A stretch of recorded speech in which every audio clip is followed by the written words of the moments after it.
Несмотря на рост заболевших коронавирусом, сегодня в школах начался очный учебный процесс для всех классов. Однако при желании родители могут перевести ребенка на дистанционную форму обучения. Как обеспечили безопасность в школах и как организован учебный процесс в нашем следующем материале.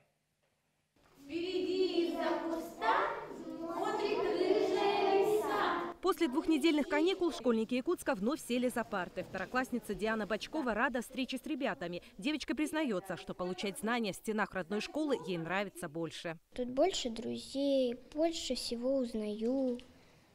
Дополнительные задачи решаем. Во всех образовательных учреждениях столицы соблюдаются требования Роспотребнадзора. Так, за каждым классом закреплен отдельный кабинет. Учебный процесс и посещение столовой проходят по специальному графику. Учащиеся с 1 по 8 класс учатся по группам. Класс разделен на 2 группы. Учащиеся посещают школу через день. Главная задача – организовать очный учебный процесс максимально безопасно. Во время каникул во всех школах Якутска была проведена дополнительная обработка. За первую четверть столичная система образования полностью перестроилась под работу в текущей эпидемиологической обстановке. Предусмотрены все меры санитарной безопасности. Школы оснащены бесконтактными термометрами, обеззараживателями воздуха. В помещениях регулярно проводится дезинфекция.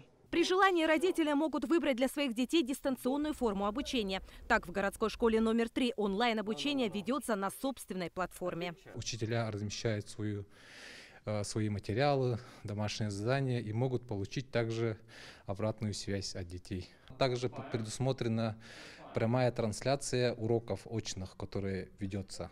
То есть ребенок подключается во время урока и может в прямом эфире смотреть тот урок, который у них в данное время идет. Обязательная очная форма предлагается только для учеников 9 и 11 классов. Это связано с подготовкой к выпускным экзаменам. Для остальных классов есть возможность выбора очного, дистанционного или смешанного обучения.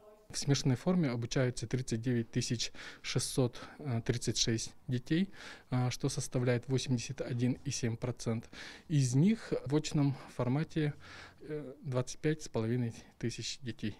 Мониторинг за эпидситуацией в каждой школе ведется ежедневно. При необходимости решения о переводе на дистанционное обучение будут приниматься, исходя из ситуации в классе, группе или учебном заведении.